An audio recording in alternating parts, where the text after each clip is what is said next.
Bom dia, pessoal. Vamos seguir agora com a nossa segunda mesa redonda, né? Aqui do Alcar Norte 2020.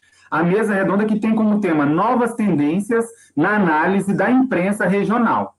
E eu vou convidar agora para fazer parte da nossa mesa redonda, né? Só um minuto, pessoal. Um probleminha aqui. Pronto. Vou convidar agora para fazer parte da nossa mesa redonda o professor doutor Gilson Porto, da UFT, o professor Wilson Júnior Santi, da Universidade Federal de Roraima, e o professor Gessé Santa Brígida, que é lá da Universidade Federal do Pará. Sejam bem-vindos à nossa segunda mesa redonda do dia, e eu deixo a palavra agora com o professor Gilson Porto para que ele possa coordenar os trabalhos dessa mesa redonda. Professor, fique à vontade. Bem, bom dia a todos. Muito legal termos aí a nossa primeira mesa, as discussões conduzidas pelos colegas Sandro, Munaro, Netília e Maurício. Agora nós vamos conversar um pouco, tentar discutir as questões voltadas para essas novas tendências, que de novas só tem um nome, né? Que, na verdade, são tendências e são discussões e problemáticas que nós já temos aí há um bom tempo e que vão continuar existindo nesse contexto. Nós vamos conversar inicialmente essa discussão e o levantar as problemáticas a partir da fala do professor Wilson. O professor Wilson é da Universidade Federal de Roraima, é doutor em comunicação e tem algumas contribuições bem legais nessa discussão metodológica. Então, vamos, sem demora, passar a palavra para ele, depois nós vamos aqui fazer uma bola também, tanto eu quanto o Gessé, vamos contribuir com essas discussões também. A palavra é sua, Wilson. O fone está aberto, estão me ouvindo? Sim.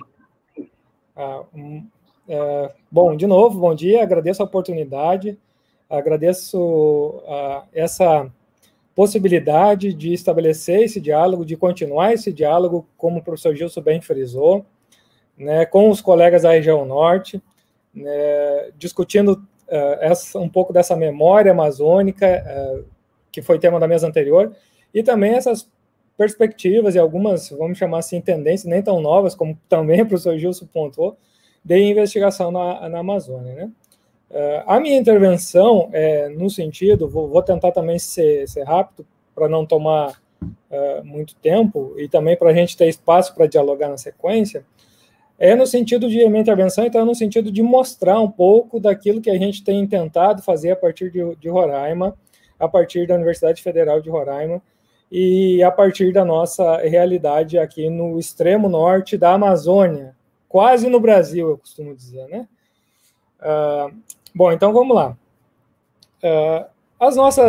Nosso trabalho, a nossa possibilidade de atuação tem muito a ver com a nossa vinculação, né?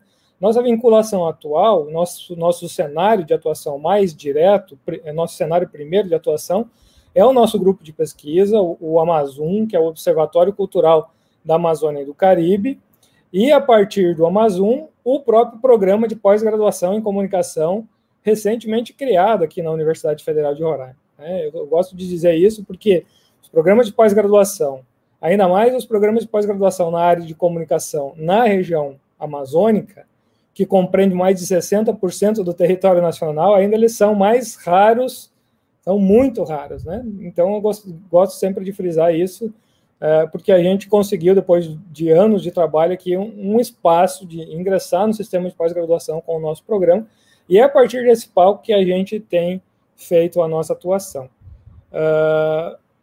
Eu gostaria de compartilhar a tela da apresentação, não sei se vocês já estão vendo aí, eu preparei um materialzinho básico para a gente ver, né, para detalhar um pouco, então, da nossa trajetória a partir desse palco da atuação, que tem como base o Observatório Cultural da Amazônia, o Amazon, nosso grupo de pesquisa, e o próprio programa de pós-graduação em comunicação recém-criado aqui na UFRR. Tá?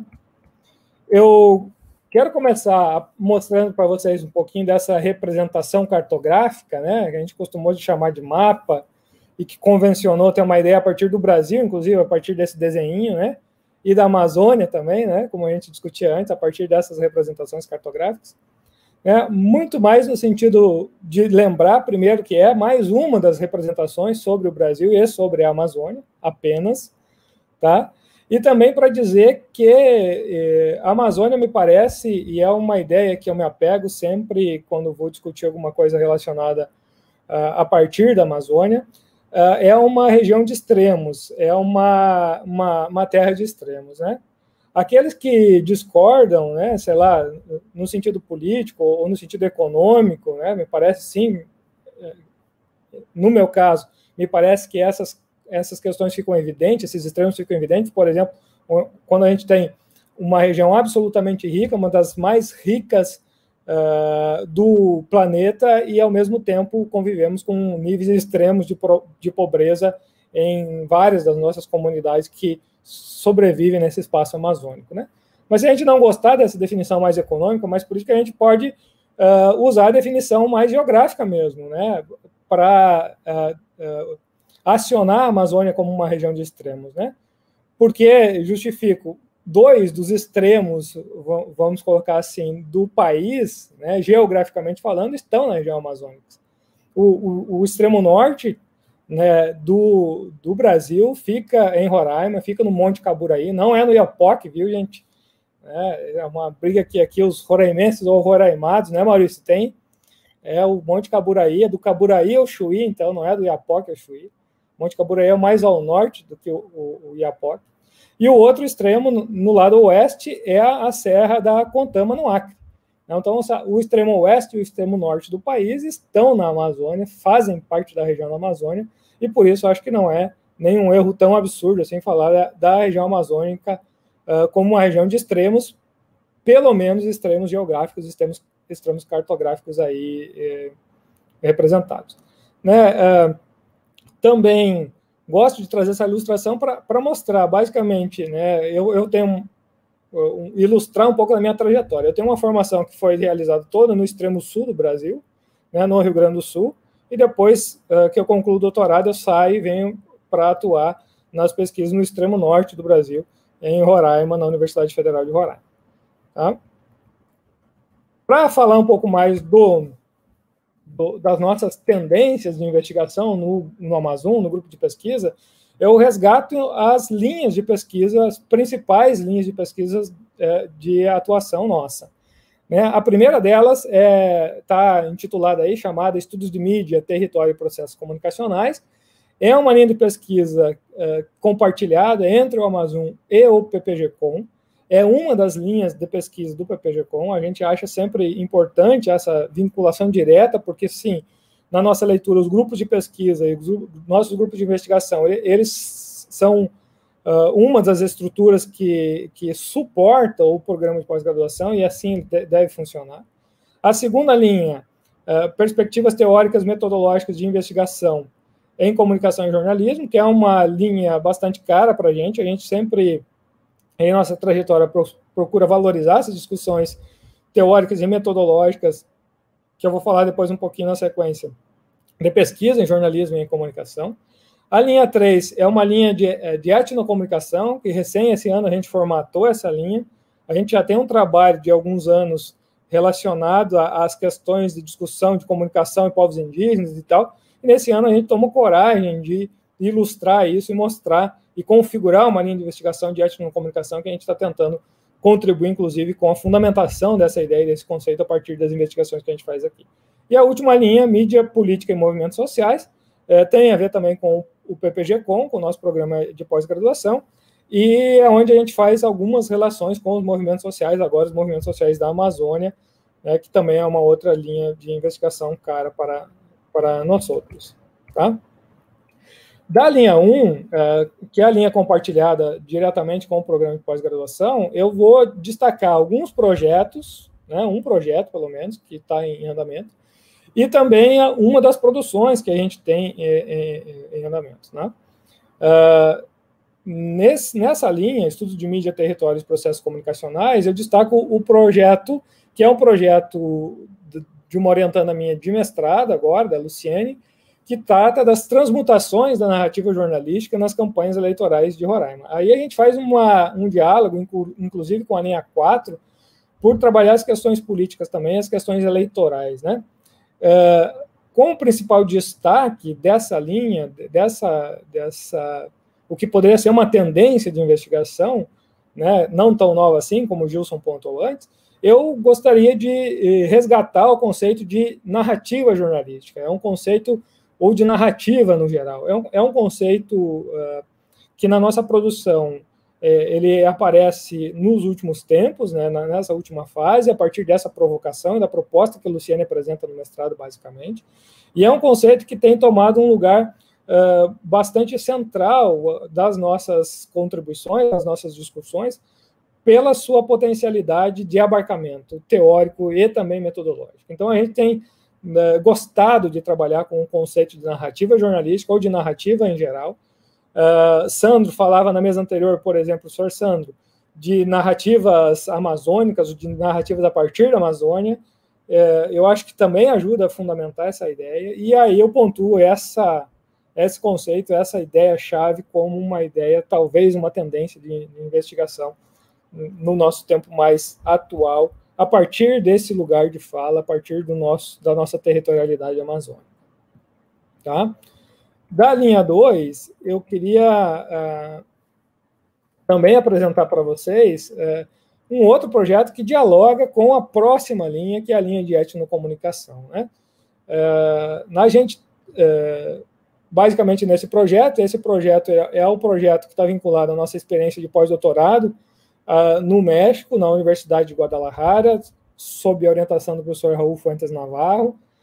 Quem estuda um pouquinho de teoria da comunicação na América Latina já deve ter encontrado textos do professor Raul Fuentes Navarro, né, e o seu trabalho nessa construção desse ideário de teoria de comunicação no nosso continente.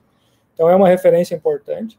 E aqui, basicamente, a gente aproveita essa oportunidade para propor algo que visa fundamentar melhor essa ideia de etnocomunicação que a gente começa a trabalhar a partir do contato mais direto com as experiências de comunicação dos povos indígenas que são trazidas para a universidade, é importante dizer isso, pelos nossos alunos indígenas que hoje estão na graduação, inclusive na pós-graduação, no mestrado em comunicação. Tá? Então, digo isso porque me parece uma tendência, né? É curioso isso, nos últimos tempos, a partir do campo da comunicação, claro que isso é uma visão bastante empírica, me parece que há um aumento da preocupação em relação às questões indígenas, às questões relacionadas com os povos indígenas, e mais uma vez a gente tem, né, muitas pessoas falando sobre as questões indígenas, sobre comunicação indígena, que não estão no espaço amazônico, que falam do espaço amazônico, das comunidades indígenas amazônicas e que não estão aí. Eu, sinceramente, não tenho muito problema em relação a isso, acho que conhecimento quanto mais melhor, produção quanto mais melhor, mas acho sim que a gente tem condições e tem oportunidade e tem as possibilidades de oferecer também a nossa versão, a nossa contribuição a partir desse lugar de fala e do nosso palco de atuação, daquilo que nos cabe fazer, a partir efetivamente da região onde essas comunidades estão presentes, elas estão aí na nossa porta, estão no nosso lado, né? Então, acho que é importante isso. Talvez aí possa pontuar também como uma das tendências, aí essa investigação, né, sobre etnocomunicação, que quero apresentar na próxima linha de investigação, e também sobre essa relação da comunicação com os povos indígenas, com os povos tradicionais, é um outro conceito que a gente tem usado para abarcar comunidades quilombolas, ribeirinhos e outras manifestações comunitárias na Amazônia, que são características desse espaço amazônico também, né? Na linha de etnocomunicação, eu destaco esse projeto que a gente está em curso, que também é vinculado a um orientando nosso de mestrado, que é o Brian, que trata da cartografia das práticas de etnocomunicação do Conselho Indígena de Roraima, e aí também a gente dialoga com a próxima linha de movimentos sociais, porque o Conselho Indígena de Roraima é uma das principais expressões, vamos colocar dessa forma, do movimento dos povos indígenas no contexto de Roraima, porque representa boa parte das comunidades indígenas do Estado, né? Vale dizer que, em termos quantitativos, o Roraima tem pelo menos 33 terras indígenas já demarcadas e reconhecidas, e para lá de 300 comunidades compondo essas terras indígenas.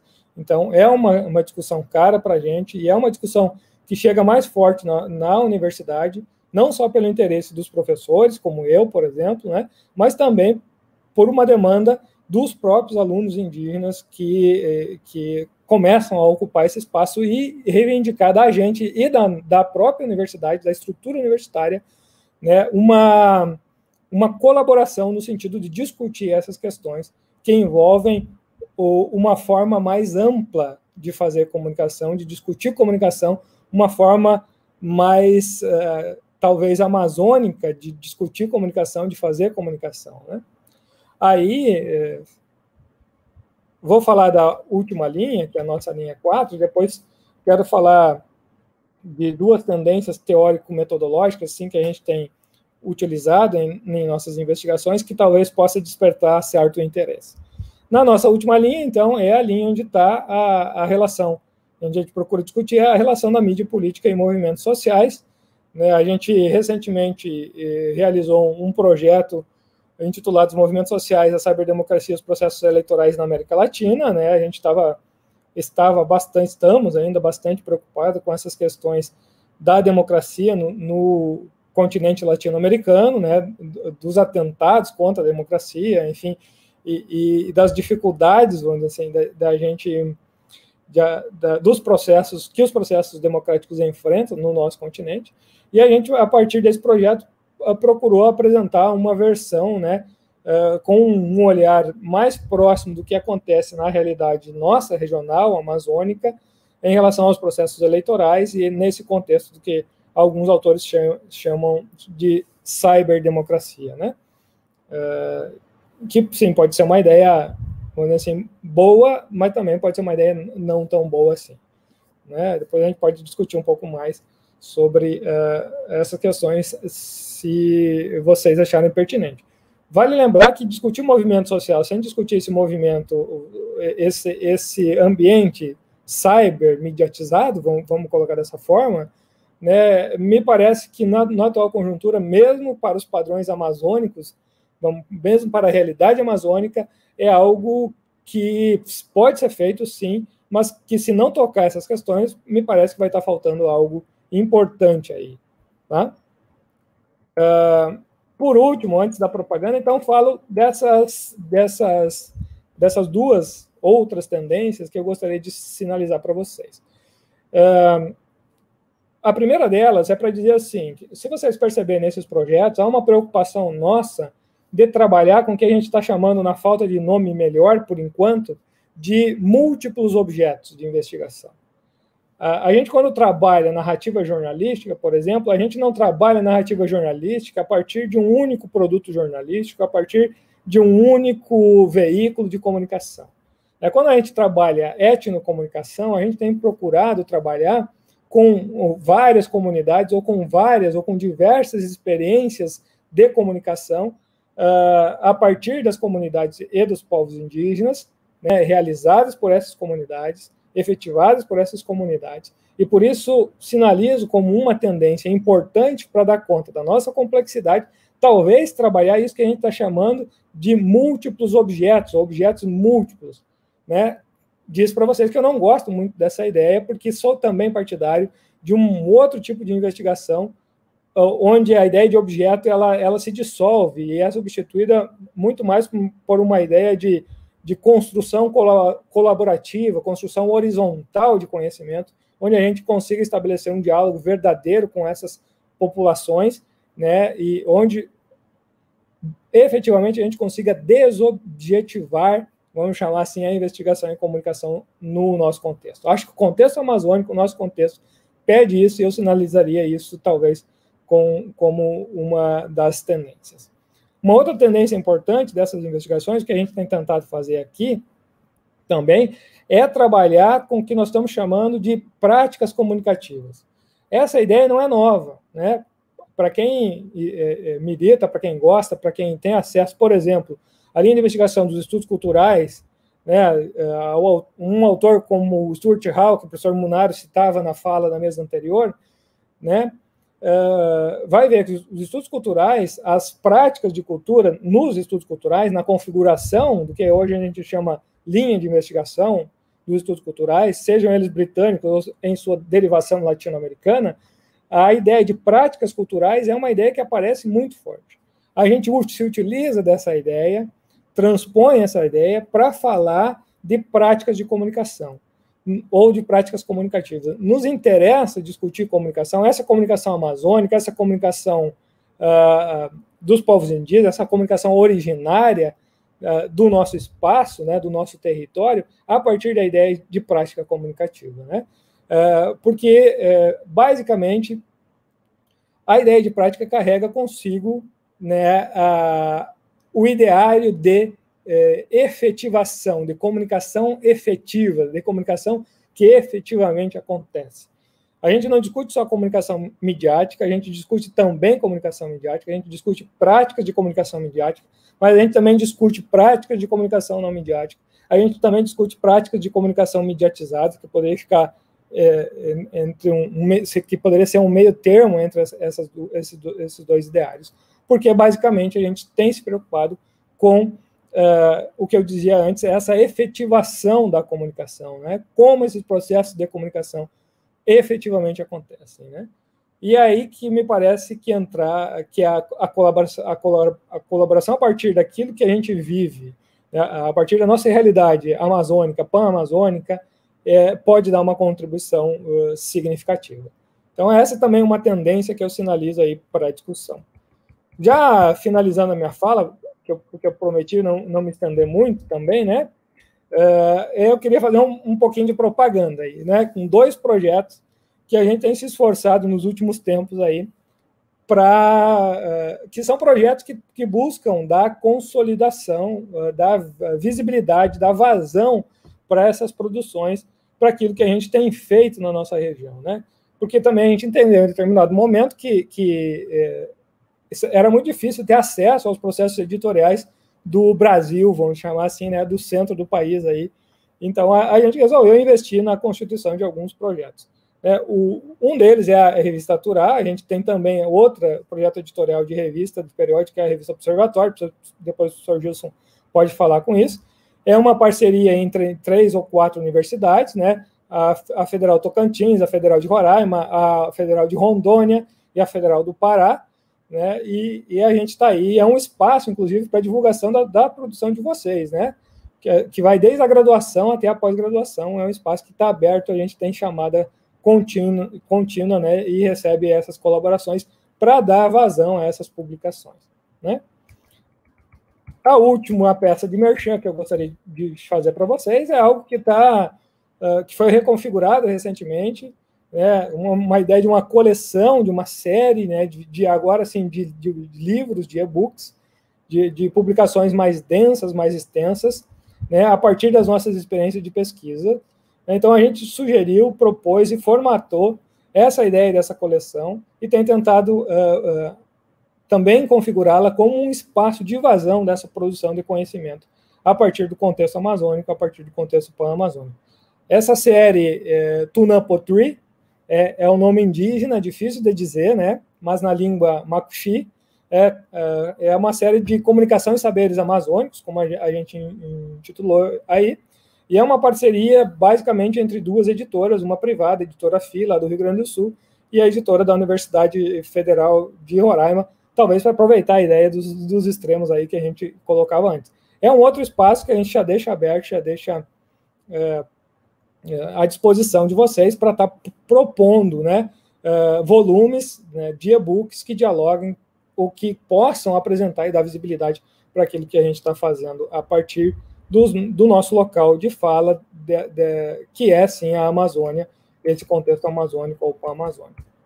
Por último, aí só ficam os contatos, né? A gente pode seguir esse diálogo depois em outros espaços. E com isso eu encerro aqui minha primeira fala. Agradeço de novo a oportunidade de estar com vocês e me coloco à disposição para esclarecimentos e para o diálogo na sequência. Muito obrigado aí, gente. Obrigado, Sandro, pelas apresentações e indicações. Está travando o meu ou está para escutar bem? Está travando um pouquinho, Gilson, mas acho que dá para te escutar. Pode seguir. Perfeito. Perfeito. Internet e conexão real, nós vamos ter sempre problemas, né? Nós vamos dar prioridade aqui com a segunda apresentação e voltar a fazer essa apresentação por conta da conexão à internet, abrindo um pouco o que o Sandro coloca. Eduardo, consegue colocar daí, por favor, a minha apresentação?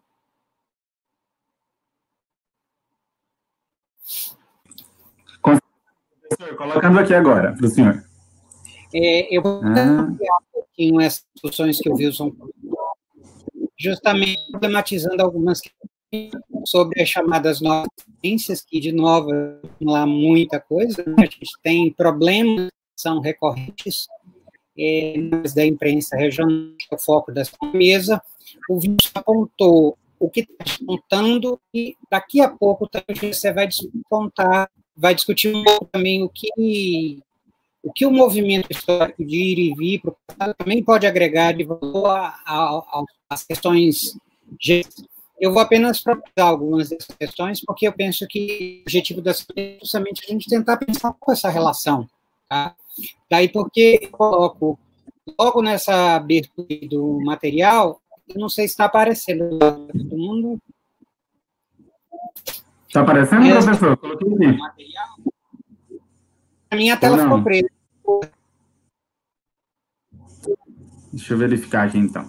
Tá. Está aparecendo, não? Técnicos normais de uma transmissão em tempo real, né? Deixa eu colocar aqui. Já nós vencemos esses. Eu vou continuar a falar para nós não embolarmos o meio de campo com os problemas técnicos. Então, o primeiro que a gente tem é justamente nessa nossa novas, né? Quando a gente novo, a gente evoca uma série de possibilidades, operações, e, na verdade, quando nós tínhamos a imprensa regional, seja aqui na nossa região, seja em outras regiões do país, nós não temos novas tendências. O que nós são problemas recorrentes que ocorrem e que estão à discussão, talvez vestidos com as problemáticas.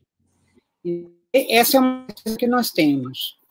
Nós não conseguimos superar muitas das questões sobre como trabalhar e discutir essa problemática da comunicação e do jornalismo. Então, as primeiras questões que vale a pena pensarmos, ou o nosso ponto de partida, pode passar, por favor, Eduardo, é a questão da produção local. E essa seja uma das questões que continua sempre aparecendo da maioria dos ensaios, artigos ou produções mais densas, como teses e dissertações. Então, a discussão sobre essa região norte, a Amazônia, ela é esquecida. Então, um ponto de partida que eu acho importante é entender que essa discussão, essa produção regional, ela nunca teve ausente. Ela vai aparecer de alguma forma, mesmo que ela seja naquela estratégia de inserção usual, que aponta, tá? O tempo de exposição da Amazônia, dos nossos problemas e das reflexões sobre os problemas amazônicos, elas aparecem de forma muito, muito reduzida na grade de programação, mas elas estão presentes de alguma forma. Tá? Normalmente, nós aparecemos muito mais em escândalos, em dificuldades estruturais, do que efetivamente naquilo que nós temos de melhor, que é a riqueza, a biotecnologia e o potencial de inovação científica que a região apresenta. Além, claro, a riqueza da miscigenação e do hibridismo que nós temos das populações e daquilo que nós podemos conquistar de melhor. Mas é bom destacar isso, porque quando nós fazemos os estudos sobre as questões regionais, muitas vezes parece ser um lugar comum. As pessoas parecem que chegam sempre à mesma conclusão: nós temos pouca inserção no nosso tempo de aparecer. Então, como se isso fosse algo novo. Na verdade, não é. Nossos estudos, já a partir dos anos 70, 80, já falavam a mesma coisa, já apontavam os mesmos problemas. Então, nós temos uma recorrência nessa questão central aí do tempo de exposição. A grande mídia, novamente, ela passa a ter um certo interesse naquilo que é regional. Muito mais motivada pelo lado mercadológico, e aí pode passar mais, por favor, Eduardo, do que efetivamente a produção em si. O mercado, obviamente, se interessa, e ele tem movimentos sazonais. Em momentos em que o mercado está muito mais interessado em ver o outro que se torna curioso, como aconteceu no século XVI, XVII, que o Novo Mundo tornou o foco da velha Europa mais por curiosidade do que um interesse sociológico em construir pontes com novos grupos, perspectivas. Tá? Então, muitas vezes, a Amazônia ela se torna palco de uma produção, de uma regionalização que reflete aquilo que a maioria dos autores acaba criticando.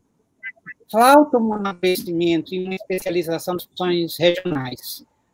Por quê? Porque nós acabamos transformando aquilo que é próprio da região amazônica, aquilo que é muito regional, num potpourri de ajustes ao formato que é padronizado para a mídia. E aí aquilo que poderia ser, de fato, a marca da região amazônica, dos grupos, dos diversos grupos que compõem essa maior região do nosso país, ela se transforma num retrato de grupos de mídia específica, reproduzindo da mesma forma. Daí porque a crítica, por exemplo, quando se faz telenovela, é de colocar sempre atores e atrizes representando, por exemplo, os atores e atrizes da nossa própria região. Então, por que não utilizar os atores e atrizes regionais ao invés de criar estereótipos e linguagens que não, de fato, apresentam o nosso povo e a riqueza que nós temos na região? Isso também na produção dos jornais. Nós temos modelos e atividades que muitas vezes reproduzem o mesmo estilo e a mesma falta de especialização que nós sentimos aí. Isso aqui também não é nada novo, isso aqui também aparece. A maioria dos estudos, as críticas são praticamente as mesmas, revelando que nós temos um problema que parece persistir e que não garante efetivamente o avanço das pesquisas, porque nós achamos que isso é novo, e na verdade não é. São problemas antigos, travestidos talvez de novas nuances que precisam ser superadas e problematizadas. Bem, dessa forma, eu trago aqui no próximo slide algumas questões que eu penso ser importantes que nós podemos posteriormente discutir. São os problemas que eu penso que eclodem nessa relação direta com a mídia regional, com os problemas que nós vivenciamos na Amazônia. Primeira relação entre o que é local e o que é global. Todos os estudos acabam, ao falar sobre essa questão, dedicando aí uma pequena parte da escrita dos artigos a justamente enfatizar essa diferença entre global e local. Também não é uma questão nova, já a partir da escola dos análises vamos ter essa discussão, e diversos autores vão se debruçar sobre essa questão. E o foco parece ser um renascimento dessa discussão, porém, nós não avançamos efetivamente o que é nosso, o que é o local. Se cria a ideia do global como uma resposta a essa discussão, mas, ao mesmo tempo, a gente não avança, não amadurece o termo. E aí, a segunda pergunta, o que é, de fato, o local? Ou o que se torna o local numa região em que a multiplicidade é a marca das relações? Então, quando se fala em jornalismo, quando se fala em comunicação, nós descobrimos, a partir de estudos e pesquisas dos vários grupos que compõem aqui a rede da Alcar, que nós temos uma multiplicidade cada vez maior de veículos. Basta olhar a relação do Tocantins. Uma recente pesquisa feita por um dos nossos promissores jornalistas aqui do Estado, que defendeu sua dissertação no ano passado, o jornalista pesquisador do rádio Rui Bucar, ele levantou a partir do século XIX, e a lista passou dos 50 jornais em que houve, inclusive, o levantamento dos jornais que eram manuscritos. Então, tudo isso revela um outro universo que nós desconhecíamos até poucos anos atrás, e que estão sendo repensados, reinventados, a partir do problema que nós verificamos, a questão do que é local. Então, na própria dissertação, eu discutia justamente isso, né, que o local, ele normalmente não era o local da região Tocantins que estava surgindo, mas era o local que estava lá no sul e no sudeste, que era transportado para a capital Goiânia e depois vinha para a região norte, travestido de um possível problema amazônico também. E aí entra um outro problema. O que é essa região que nós estamos falando? É a territorialização apenas? Ou ela transcende cada vez mais as fronteiras, sejam as fronteiras mais enquanto país, e eclodem e vazam para as fronteiras internacionais, inclusive os países que nossa volta e que agregam mais o valor à nossa compreensão. Outra questão fundamental que eu vejo na maioria dos estudos e que nós precisamos pensar e superar também é a questão do território da comunicação comunitária. Quando se fala em jornais locais, quais são esses? Como eles produzem, como eles pensam, como é que a sua identidade é constituída?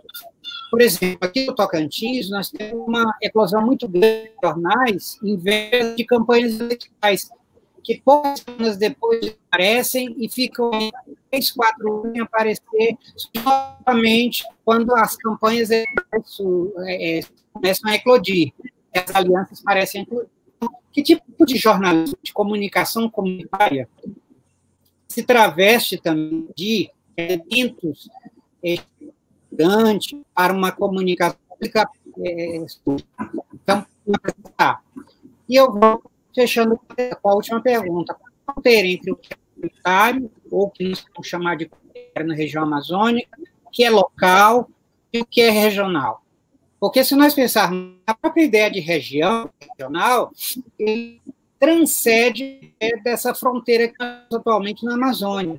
Nós temos uma região, aquilo que nós chamamos de Amazônia, mais do que o tradicional do Brasil. Vaza de líquidos, espaços e realidades. Eu achei interessante em alguns desses materiais que eu consultei para pensar esses novos problemas, uma ideia que surge tanto em Camponeiro quanto em Peruso, que é o que aparece agora na próxima tela 6. Alguns autores apontaram uma possível ideia, que é a ideia de um jornalismo ou comunicação que tenta tratar a informação de intimidade. Talvez seja esse um campo para pensarmos numa possível superação. É uma saída. Não quer dizer que seja a única saída. É uma saída que nós temos que considerar. O que seria, então, essa informação de intimidade? Na próxima aula, nós podemos verificar essa possibilidade. A ideia de dar vez e voz determinadas localidades, regiões, municípios, cidades, bairros, zonas. Essa informação de comunidade seria como dar voz, rosto, carnalidade ao que está isolado. Isso seria, talvez, uma possibilidade de discussão, esse grande problema que é existido por um povo, mas que nunca saiu das nossas produções intelectuais. Então, é importante começar a pensar nessa saída. Mas deixar claro, e eu já vou caminhando já para fechar a fala, que tem problemas permanentes que não vão sair de pauta. Justamente porque representa a dificuldade que nós temos de dar carnalidade àquilo que é o nosso desde a Amazônia. Pode passar, Eduardo. Que são esses que eu aponto aí. Pelo menos eles surgem das leituras que nós fazemos das diversas biografias. Primeiro é a questão dos dados políticos locais, a relação da qualidade. Quando nós falamos laços políticos locais, temos que entender que a maioria dos jornais antigos, pesquisados aqui no Tocantins, os votos que estão aqui, parece que não conseguem deixar esse laço, tende a comprometer muitas vezes a informação, a qualidade da informação. É um problema regional que nós precisamos pensar efetivamente. Qual a ação qual a ética que esses códigos, que esses jornais, sejam antigos ou novos, estabelecem com as crianças locais, que tendem a cobrar essa qualidade jornalística e a imparcialidade que se espera de. Tá? O segundo está muito presente, a ideia da omissão do tratamento tendencioso da informação, de obviamente dos laços. É natural que isso aconteça. Jornais usados e apresentados na maioria dos títulos da região estão destacando isso como novo, e não tem nada de novo, efetivamente, prática da região única, de uma região consolida, que muitas vezes é usada como um grande palco para se discursos mais sejam colonialistas ou neocolonialistas, sejam integracionistas, tá? Que, na verdade, representam o que a gente tem vivenciado, prática. Nós temos vitrine, serviço, mas não ouvido. Como é que nós lidamos? Terceiro elemento. Então, o interesse dos poderes executivos e legislativos na produção que são aplicadas e muitas vezes um jornalismo declaratório. Isso vai estar presente na maioria dos estudos e um grande problema a superar. Tá? Um problema que surgiu e foi discutido até a mesa e também é a questão da abertura e da apuração. Garantia que nós temos. Nós tratamos os jornais que eram histórias do presente até bem pouco tempo como história. Jornais históricos. Mas qual foi a cobertura e a apuração que eles foram submetidos na época? Provavelmente nós temos essa apuração que acontecendo no passado. E no presente, as dificuldades de apurar em âmbito local e regional as notícias, os fatos que nós escrevemos sobre isso. Então, isso é um problema que é tratado novo e a maioria dos nossos sempre retornam a mesma problemática. Falta apuração. Então, como é que nossos estudos estão levando isso em consideração? E, por último, a questão do formato padrão, que é tão criticado na maioria dos estudos. Esse também é um sério. Reproduzimos a grande imprensa do Sul e do Sudeste, damos esse estilo de tratamento da informação e isso criticamos. Então, como é que nós vamos dar um estilo, uma linguagem nossa? Nossa, que eu digo, que retrate efetivamente as necessidades que a região amazônica parece achar importante. Lembrando que esse parece dar uma ideia da movimentação, que realmente isso acontece, há movimentos constantes, pautas surgem e saem pequenas, muitas vezes pelo impacto momentâneo. Vem aqui, Davis. Vem aqui. Oi? Eu penso que essas são questões que nós chamamos aí de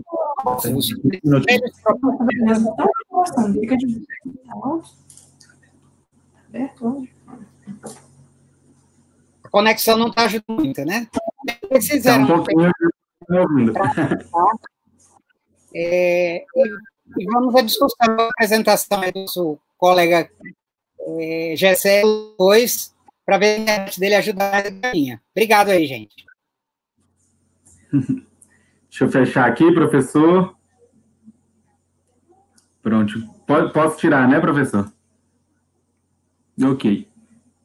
E dando sequência, né, professor Gilson, muito obrigado, viu, professor Wilson também. E agora a gente quer que o Gessé, né, faça os seus comentários aqui na nossa mesa, né, sobre novas tendências na análise da imprensa regional, Gessé. Você que é da UFPA, né? Fique à vontade, o espaço é seu e deixa eu só ligar aqui o seu áudio, prontinho, fique à vontade. Espero que todos me escutem, né? É um prazer dividir a mesa com esses professores tão renomeados, porque eu conheço, leio, e é muito bom estar aqui com o Wilson e com o professor Gilson também, que são pessoas que eu admiro muito. Um bom dia a todos, eu fico muito feliz, né, de estar aqui. Quando eu pensei na temática da mesa em relação às tendências, ditas novas tendências, sobre pesquisa em imprensa, em comunicação, tudo isso, eu fiquei pensando, que tal pensar o passado como tendência? Os estudos em comunicação que voltam-se para o passado como uma tendência em pesquisa em comunicação, em pesquisa em imprensa, até por causa do lugar que nós falamos agora, que é esse evento regional da ALCA. E eu fiquei pensando nisso e refletindo, porque é algo que eu venho trabalhando há um bom tempo, né? Desde a graduação, eu faço parte do grupo de pesquisa Comunicação, Linguagens, Discurso e Memórias na Amazônia, que é coordenado pela professora Netília, que estava um pouco antes, na mesa anterior, e que é uma indagação que a gente sempre se faz e sempre fica instigado em ir atrás de entender o passado como comunicação. E nessa visada de pesquisa, de entender esse passado como comunicação, eu me debrucei muito sobre algumas falas em relação a isso da professora Marialva Barbosa, quando ela vai explicar que ela e outras pessoas também que fundaram a ALCA, inclusive, vão falar sobre a tendência que muita pesquisa na comunicação hoje é pensar o presente. E pensar o presente porque é o que está efervescendo, é o que está acontecendo. E nisso, ela até fala em algum dos livros dela que a comunicação seria como se fosse uma espécie de historiadores do presente. Enquanto os historiadores estivessem talvez mais preocupados com o passado, a comunicação está preocupada com os fatos que estão acontecendo agora, não os fatos históricos em si concretos, mas a relação comunicacional que esses fatos têm e que emergem nas mídias, né? Lá pelas pesquisas que já são mais mediatizadas ou as pesquisas que são mais abertas, né? Nesse sentido. Então, quando a gente pensa em passado e a gente pensa quem fez esse passado, quem estava nesse passado, como os próprios meios de comunicação estavam nesse passado, a gente pensa que o passado, como diz a professora Marialva Barbosa, nada mais do que atos comunicacionais que nos chegam ao presente. São atos comunicacionais que foram realizados por sujeitos antes de nós, que se constituíram, se fizeram, chegaram aos nossos dias e, de certa forma, pressupõe um futuro. Eu estava lendo esses dias uma professora, e eu não vou lembrar o nome todo dela agora, mas era a professora Seixas, que não é a professora Netília, e ela falava em relação à memória, que a memória, ela tanto nos leva para o passado, a partir do presente, como ela também está no futuro. Quando eu lembro, por exemplo, o exemplo que ela dá, quando eu lembro de uma promessa que me fizeram no passado, eu não lembro da promessa em si, mas eu já pressuponho um futuro que essa promessa vai ser realizada. Então, a memória, ela está dentro desse contexto, desse jogo temporal, presente, passado, futuro, futuro, presente, passado. Como o próprio Adriano Duarte Rodrigues ele vai falar dessa questão dos tempos, que não são tempos que se colocam sobrepostos um ao outro, porque o passado já foi, temos o presente e virá o futuro. O Adriano ele vai colocar isso um do lado. Esse passado vai fazer isso, né? Esse passado, esse presente, esse futuro, eles vão se articular de forma a construir algo. Dentro disso, dentro desse pensamento, dentro dessa lógica, o que me chama a atenção e que vai para a minha fala mais agora é pensar esses sujeitos que vêm do passado, esses sujeitos que se deixam ver na imprensa, seja ela impressa, seja ela da TV, do rádio, são esses sujeitos que são vistos e são mostrados. Porque, por mais que o jornal ou qualquer mídia que seja o dono da voz. Ontem o professor Maurício falava na mesa de abertura e me chamou muita atenção isso, que é a relação de muitas pessoas hoje pensar assim, todo mundo quer falar, e se tem agora um movimento de cerceamento dessa fala. Ao mesmo tempo que as pessoas querem falar, não se quer deixar falar. E a gente vai para Foucault, que vai falar em relação a isso. Quem pode falar? Isso é o poder, né? O poder do discurso, aquele que pode falar. E quando e aí o professor Maurício Zoen, agora também na mesa anterior, eu estou tentando articular essas ideias porque me chamaram muita atenção. Ele falava que o jornalismo ele precisa sair do lugar do individualismo. Ele vai sair do lugar do individualismo, porque agora ele já é intermeado pelos comentários, ele já é intermeado pelos hiperlinks, ele já é intermeado por tudo isso.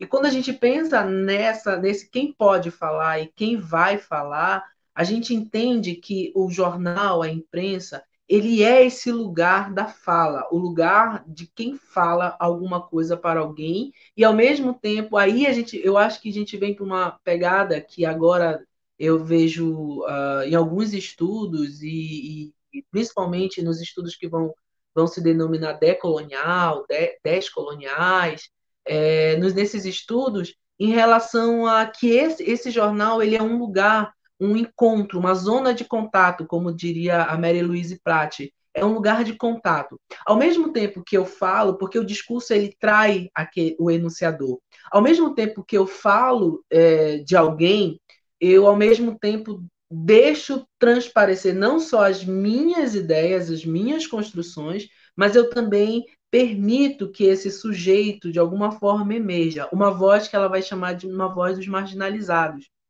né? Eu tentei fazer um exercício dessa proposta dela no artigo que foi publicado recentemente na LAIC, na revista no final do...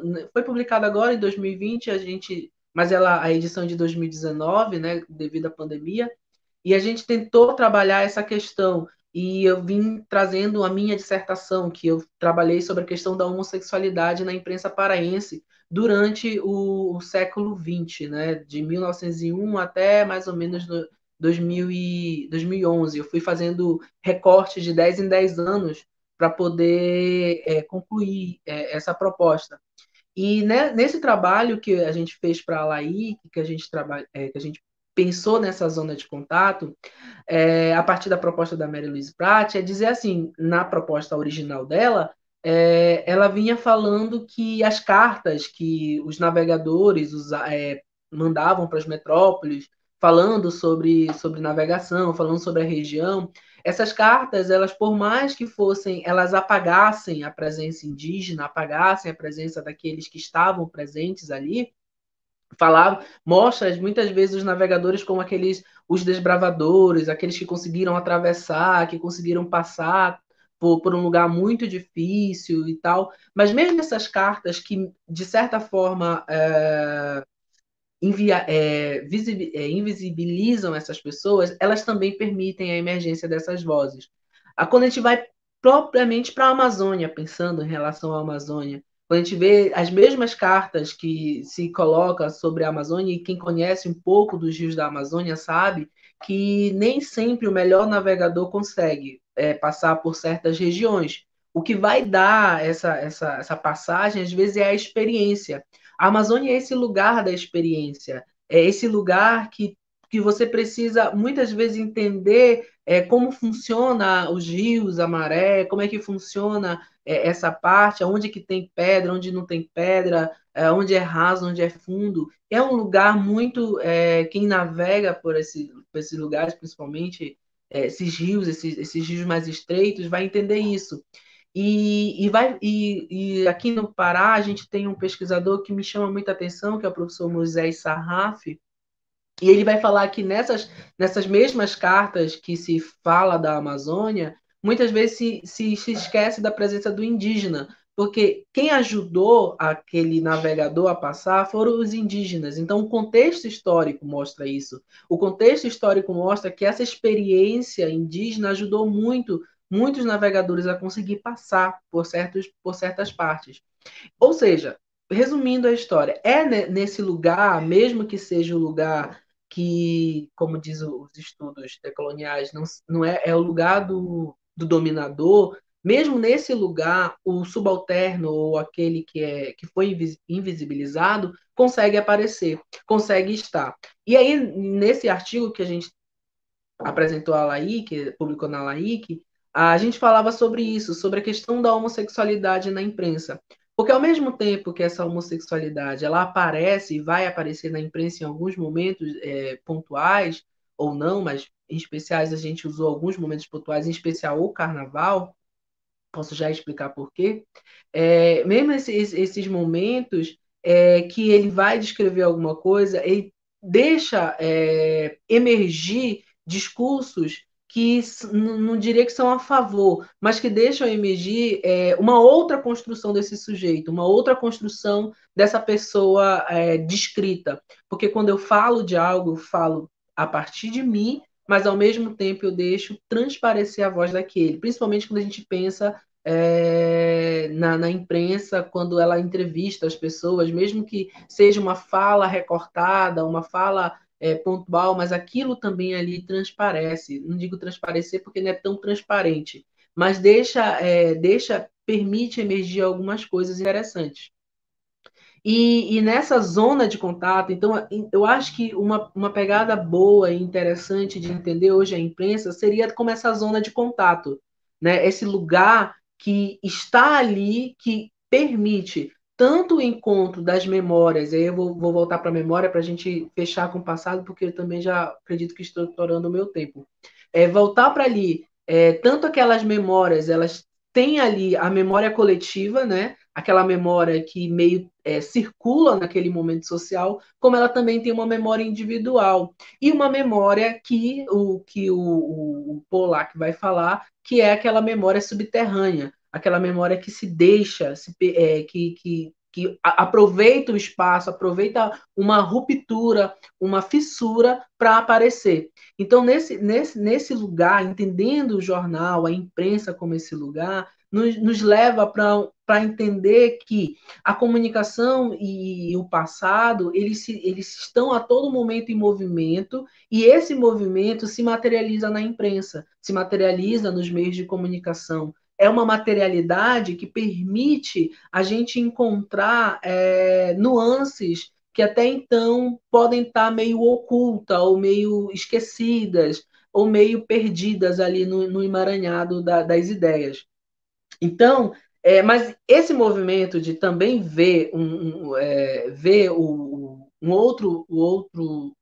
lado que talvez nos contribua, esse movimento também ele cria também estereótipos, cria também desigualdades, cria também outros espaços. Porque, por exemplo, quando a gente pensa, falando da homossexualidade em si, o James Green, quando ele vai estudar a questão da homossexualidade no Rio de Janeiro, ele vai falando dos enunciados, vai passando por cada enunciado, homossexual, gay, bicha, por todos esses enunciados, e ele para num que eu acho interessante, que é o bicha, que foi um termo que foi, ele acredita, né, nos estudos dele, que foi os próprios homossexuais que trouxeram esse termo, vindo da palavra francesa, né, que seria mais ou menos fera, eu não estou lembrando agora a palavra em si, mas ela seria mais ou menos fera, tal, que com sotaque brasileiro ficaria bicha, seria uma coisa como bichê, bichã, e ficaria bicha. E quando chega e essa ideia da fera, daquele que se defende, aquele que não aceita, que não leva desaforo, e tudo isso no lugar que eles ali estavam, tudo isso, ao mesmo tempo, se tornou depois pejorativo. Essa palavra, esse enunciado também, no caso, a palavra em si, vai se tornar uma outra coisa, que vai já se tornar pejorativo. Mas essas palavras em si, elas carregam essa memória de alguma forma. E essa memória, ela se materializa em algum lugar. E esse lugar, para a gente aqui, vai ser a imprensa. Então, pensando nessas novas tendências e pensando o passado como tendência, eu acho que deslocar os estudos, por mais que os estudos em si todos têm o seu valor, os estudos que agora vão emergindo são interessantes, mas entender também essas construções, como nós chegamos até aqui, como nós viemos parar aqui, e entender que na mídia a gente tem uma parte dessa memória, uma parte dessa construção social, dessa circulação de discursos, me chama muita atenção, e é algo que esses estudos longos, que muitas vezes muitos autores vão criticar, que tem que ter um recorte menor, que tem que ser algo menor. Esses estudos longos, eles nos permitem ir vendo, mesmo que com saltos, com recortes, nos permitem ir vendo essas construções. Então, eu acho que a gente precisa entender melhor de onde nós viemos, no sentido social, no sentido de construção social. Bom, basicamente é essa a minha fala, não sei se falei muito, se falei pouco, mas eu agradeço muito o convite e a gente está aberto para qualquer pergunta. Muito obrigada. Obrigado, Gessé. Obrigado. Estão me ouvindo? O senhor quer dar continuidade, professor? Estamos. Perfeito. Tem algumas perguntas aqui no chat. O senhor quer fazer, professor? Não, pode ser, Eduardo, por favor. Estou um pouco receoso da internet travar, para não ter problema. Uhum. Tá um pouquinho mais... Ok, tem elogios aqui da professora Netília para o professor Wilson, falando que é bom saber que os colegas estão fazendo, o que os colegas estão fazendo em seus caminhos de pesquisa, né? Tem aqui também um comentário do Samuel que diz o seguinte: época de eleição sempre aparecem os desenquadários, como já disse certo mestre jornalista tocantino, com critérios de noticiabilidade flagrantemente voltados à divulgação eleitoral. E tem uma pergunta da professora Netília Seixas que diz o seguinte: Wilson, você poderia falar um pouco mais sobre a coleção final que apresentou? E ela já também emenda, vou deixar a pergunta aqui na tela para todos, fazendo uma pergunta para o Gessé. Gessé, parabéns pela fala. Como você percebeu a imprensa como uma espécie de impulsionadora da memória em relação aos sujeitos que já estudou? Aí eu vou deixar o professor Wilson responder primeiro.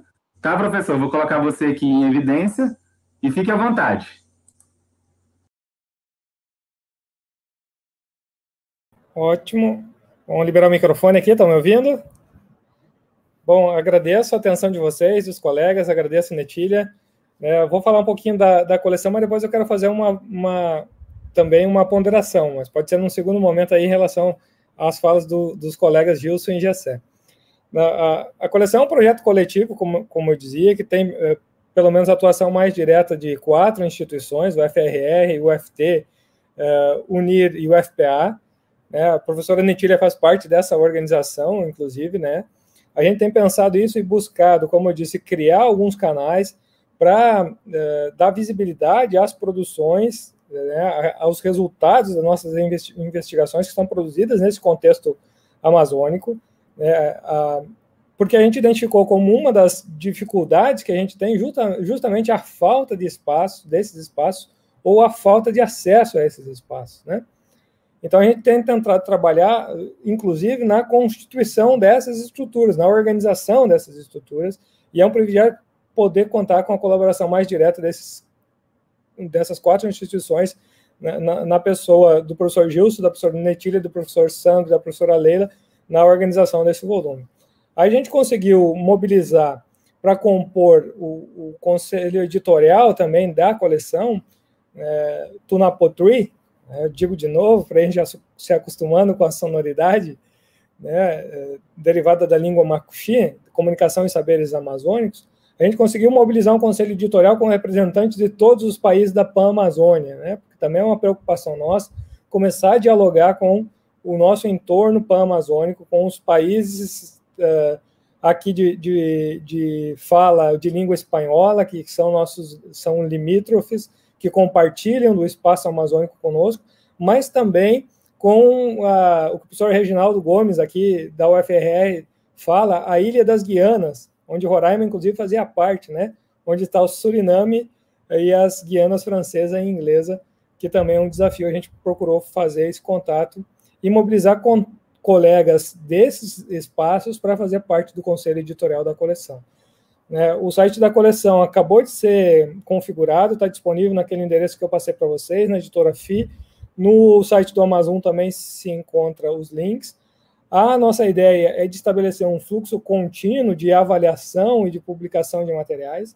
Então, aqueles colegas que tiverem interesse e tiver em fase de produção de materiais que dialoguem com essas perspectivas de comunicação e saberes amazônicos de uma forma mais ampla, podem nos procurar, podem conversar conosco, para que a gente, a partir daí, possa organizar um cronograma de publicação, né, como eu disse, contínuo, né, forte, e que possa nos auxiliar a também dar visibilidade àquilo que a gente tem feito na região amazônica brasileira, mas não só na Amazônia brasileira, na região pan-amazônica.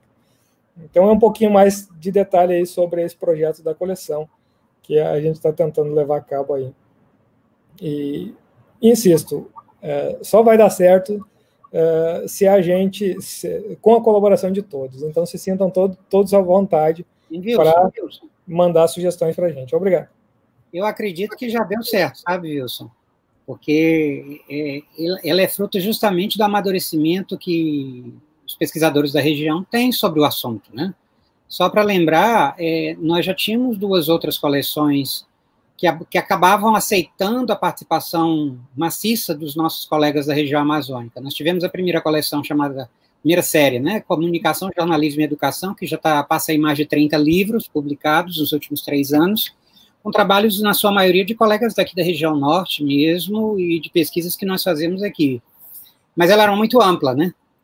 Daí, numa outra parceria que também você faz parte, porque eu digo que você também está em todas também, assim como a gente somos poucos, né? Acabamos estando nos mesmos espaços, de uma outra série chamada Estudos sobre Povos Originários e Comunidades Tradicionais, que também era um outro espaço que já está aí no seu 3º volume, que vai lançar mais 3 volumes agora, e surge a série Saberes Amazônicos, que você está à frente, justamente reforçando o caráter de que a gente tem que olhar com mais carinho para aquilo que é verdadeiramente amazônico, né? Com um tema não tão amplo, mas que vá aglutinando as pessoas em torno de uma temática, criando uma expertise sobre um tema tão importante e tão necessário. E volto a dizer, não com o olhar do estrangeiro, mas com o estrangeiro junto, participando, tentando desenvolver um olhar sobre a região e da região também, que eu acho que é essencial.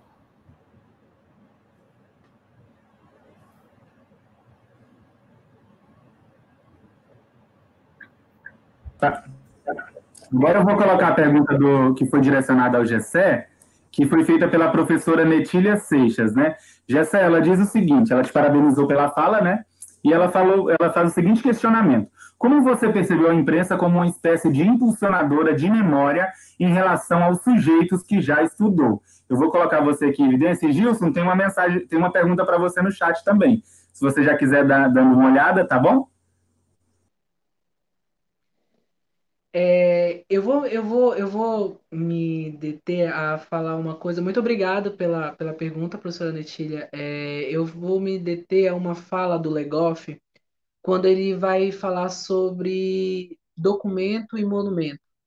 E ele vai falar que muitos pesquisadores sempre viam o documento como aquele lugar que é limpo de todas as marcas, de tudo isso, não sei o quê.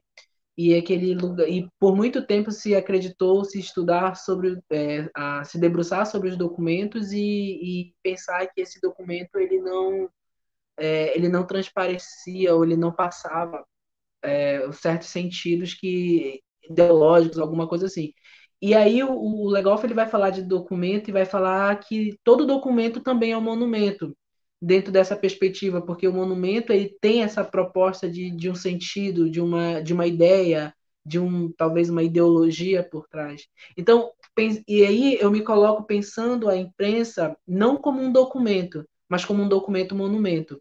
E sendo ela um documento monumento, ela projeta, ela impulsiona essas memórias que não pode dizer assim, se pensa hoje, quando a gente começa o curso de jornalismo, né, as primeiras falas, ou quando a gente ouve alguém falar, porque a imprensa ela tem que ser objetiva, ela tem que ser isso, ela tem que ser aquilo, ela não, como é a outra palavra? Tem que ser limpa de todas as ideias, tem que ser passar, né, a informação como tem que ser. Mas, na verdade, a imprensa, seja ela em qual meio, é um monumento documento que deixa transparecer essas marcas, esses vestígios daqueles sujeitos, tanto do sujeito que fala quanto do sujeito que é descrito.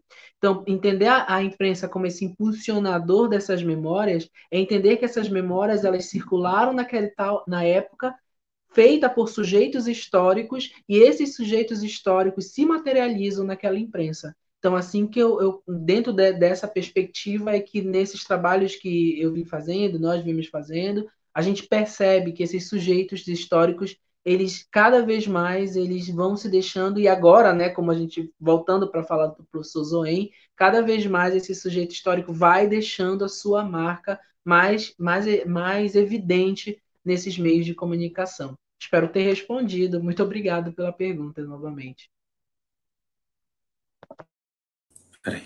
Professor Gilson, muito obrigado, viu, José? A seguinte pergunta é do Marcos Henrique Martins Marques, né? Ele fez uma pergunta aqui no chat, eu já vou colocar aqui, e vou ler para os nossos participantes, nossos ouvintes, que ele faz o seguinte questionamento para o senhor. Como pensar em um jornalismo regional pujante com um jornalista médio que ganha uma mixaria em uma realidade em que grandes jornais são dominados e criados por interesses públicos? Eu vou colocar o senhor aqui em evidência para o senhor poder falar. Pode ficar à vontade. Marcos, essa pergunta é uma boa pergunta. É uma daquelas famosíssimas cascas de banana, né? Porque a gente imagina que a resposta seja: não há condições. E aí, enquanto eu li a sua pergunta, eu pensava assim, bem, que nome eu teria na história do jornalismo para dizer que um jornalista ganhou bem em algum momento da história? Então, eu fiquei pensando aqui, bem, vamos pensar assim, será que Rui Barbosa, antes, quando ele atuava como jornalista, será que ele ganhava tão bem para aqueles textos maravilhosos que ele escrevia de jornalismo literário, tá? De 2, 3 páginas nos jornais? E eu fiquei pensando em vários jornalistas e pensei, nenhum deles se tornou rico, né, vamos dizer assim, que tinha grandes postos. Agora, dentro da indústria jornalística e dentro da indústria televisiva, nós temos hoje jornalistas que ganham muito bem em relação ao que nós ganhamos na maioria dos estados. Então, eu penso que o problema do jornalismo regional, ele acaba muito mais voltado para o grau de envolvimento do sujeito que vai fazer jornalismo e da vontade dele querer fazer aquilo que ele faz de uma maneira ética, compromissada, independente do que ele efetivamente ganha. Se nós pensarmos no jornalista, isso se aplica também a várias outras áreas. Por exemplo, eu também sou professor universitário, então, se a gente olhar o grau de depreciação que nós temos coletiva hoje, para todos aqueles que têm um pouquinho mais de educação, nos discursos que estão aí transitando nas redes sociais, o quanto nós ganhamos ou não ganhamos, tá, em comparação, por exemplo, com outros níveis de atuação, muitas vezes muito inferiores ao grau de exigência formativa que nós somos cobrados todos os dias ou todos os anos na nossa carreira universitária, nós também ganhamos a mixaria, se a gente pensar bem nisso. Mas o que nos impele a fazer bem feito o nosso trabalho é a sermos éticos. Então, eu penso que a resposta também vai nessa questão.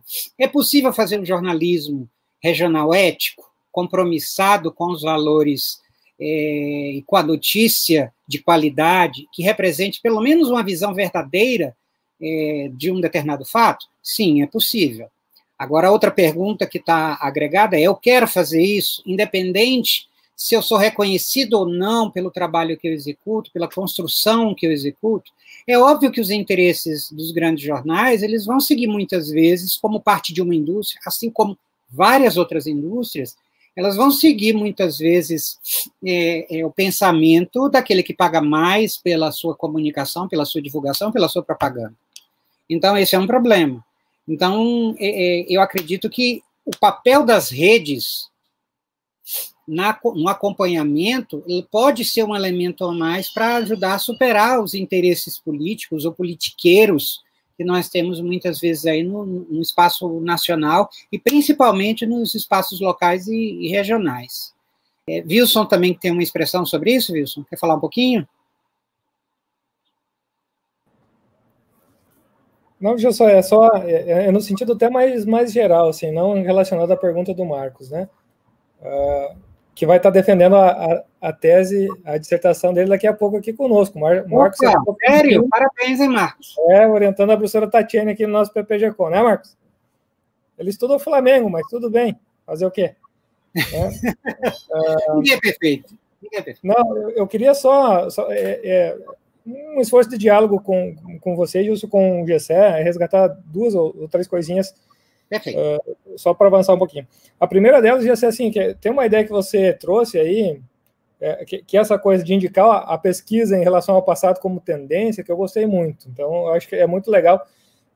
Tem no protocolo teórico-metodológico que a gente procurou sistematizar aqui e seguir, esse componente histórico, historicista, eu chamo lá, ou algo parecido, é um componente fundamental, né?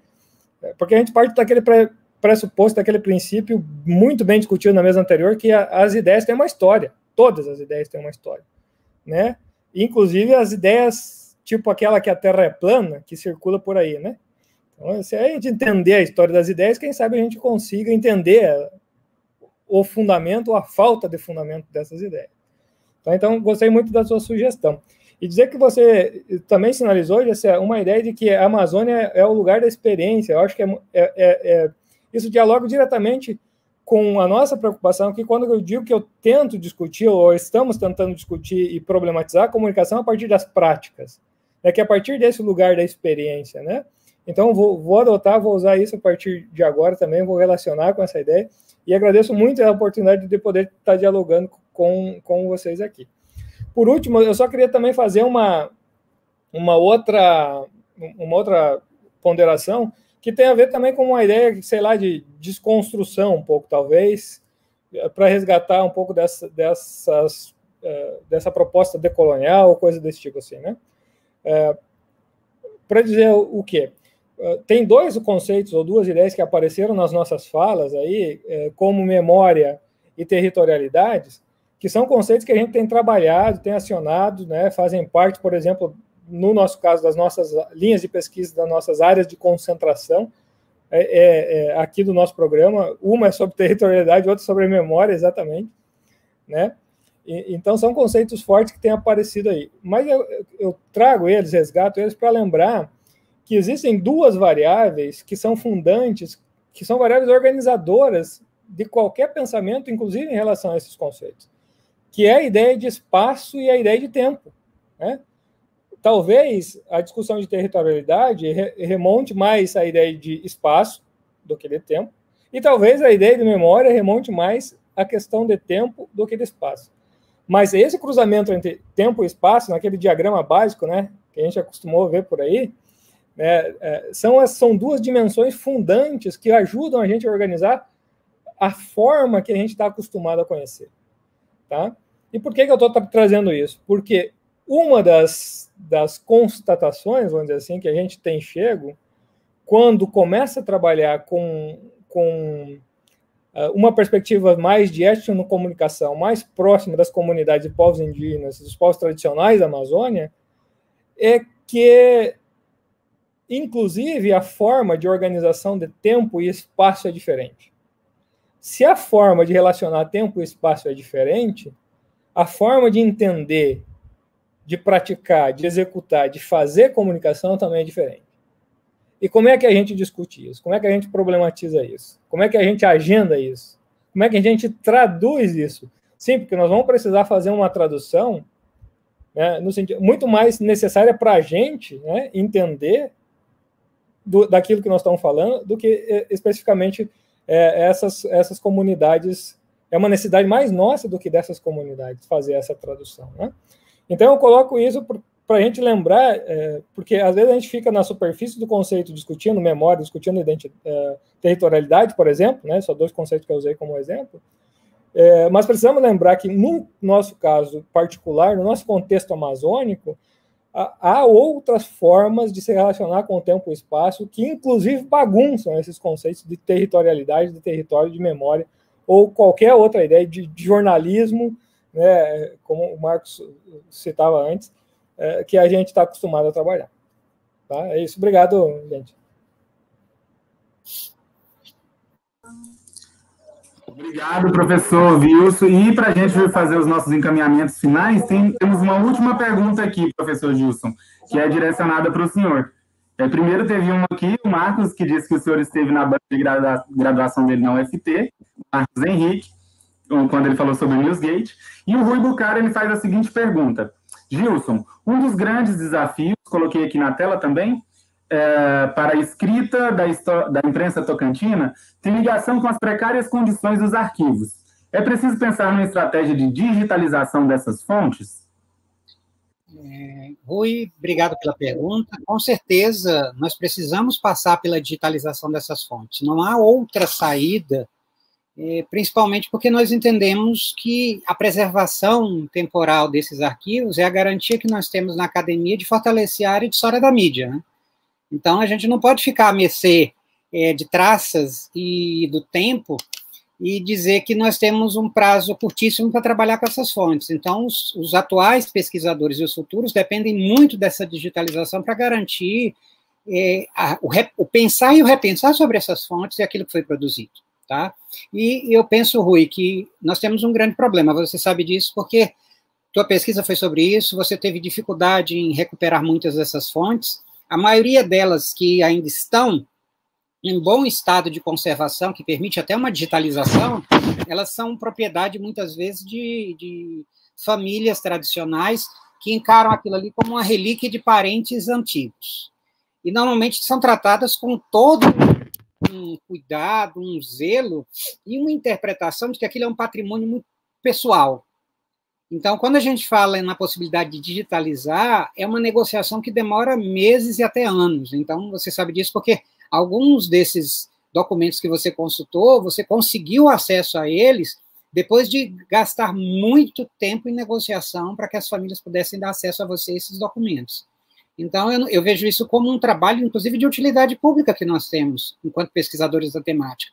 Garantir que as fontes que nós temos acesso, elas possam ser digitalizadas, e aí esse é um trabalho de formiguinha, cansativo, chato, principalmente porque nós não temos os equipamentos nas universidades.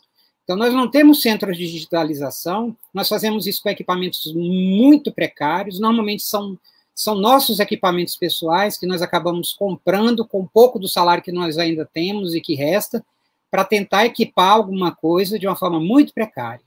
Então, enquanto nós não conseguirmos um apoio verdadeiramente permanente dos órgãos, que entenda que a preservação não é um favor, é uma obrigação que eles fazem enquanto órgão público de garantir a memória coletiva. Tá? Então, eu penso que esse é o caminho, não há outra estratégia.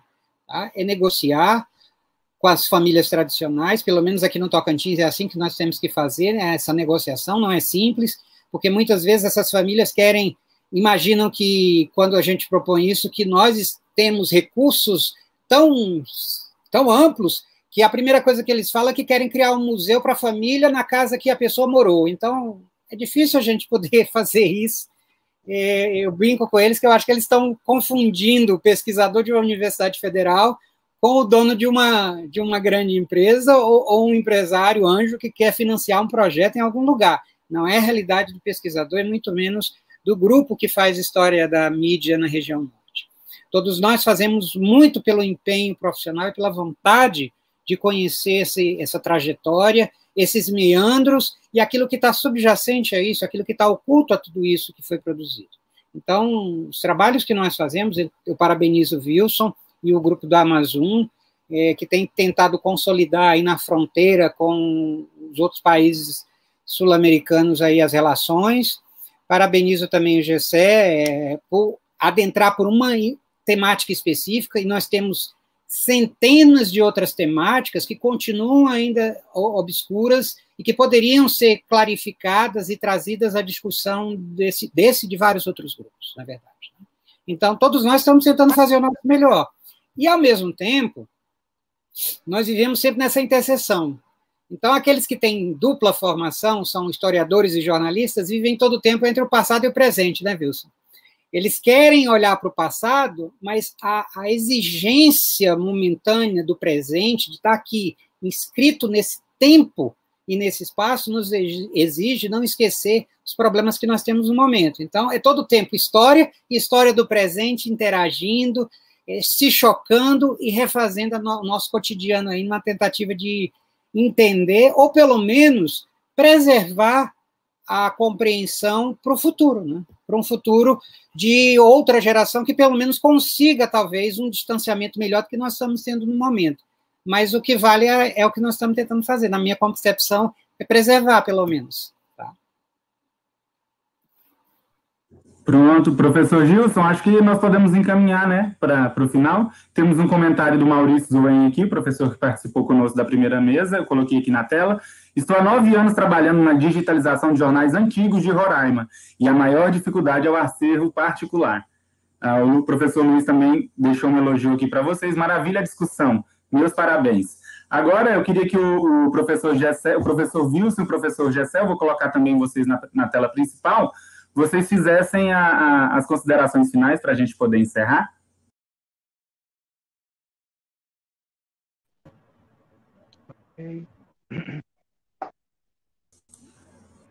Fique à vontade, professor Wilson. Bora, então. Não, gente, só para agradecer o espaço, agradecer a paciência, agradecer a oportunidade de compartilhar esse momento com vocês, né, porque sempre é importante, né? Sempre a gente aprende, exercita não só a questão da fala, mas a questão da escuta, que me parece uma virtude que a gente precisa trabalhar melhor em nossos tempos, né? Apesar do tempo de tela aí que está sobrecarregando todos nós nesse contexto de pandemia. Então, agradeço muito, abraço Gilson, abraço Gessé, abraço todo mundo que acompanhou a nossa discussão aí, que esteve conosco, e me coloco à disposição, os meus contatos podem acionar se puder contribuir em algo, independente do que seja, podem contar conosco. Bom, eu também quero agradecer muito, só vou me meter um pouquinho na questão lá dos arquivos, porque eu acho que se a gente fosse falar de arquivos e arquivos na Amazônia, isso daria uma outra mesa, muita discussão, porque cada lugar tem a sua peculiaridade. Aqui, no nosso caso, as pessoas nem guardam, professor Gilson, muitos queimam, jogam fora muito material e a gente acaba perdendo muita coisa nesse decorrer. É difícil achar até os arquivos particulares, às vezes. Mas, enfim, isso daria uma outra discussão e é uma coisa que também a gente trabalha muito aqui. Então é isso, muito obrigado. Foi um prazer realmente dividir a mesa com o professor Gilson e com o professor Wilson. Obrigado pela mediação, Eduardo. É isso, um bom evento a todos. Daqui a pouco a gente tem a apresentação dos artigos, né, dos GTs. Então é isso, um grande abraço a todo mundo. Gente, obrigado pela participação de todos, parabéns aos colegas pelas apresentações. Com certeza é um desafio que nós temos pela frente. Fazer esse evento num formato que nós estamos fazendo remoto já é um imenso desafio, tá? Mas inauguramos aí a realidade que vai talvez nos perseguir pelos próximos anos, né? Talvez seja a forma melhor que nós tenhamos no momento para garantir, pela ausência de recursos e de financiamentos, que nós vamos continuar nos comunicando, fazendo reuniões remotas e eventos que nos ajudam a nos encontrar, mesmo que virtualmente, para tratar desses assuntos tão importantes. Aproveitando a deixa do GC, a partir das 14 horas nós vamos ter os vários GTs e nos encontramos para essas discussões e apresentações. Valeu, gente. Obrigado e parabéns a todos.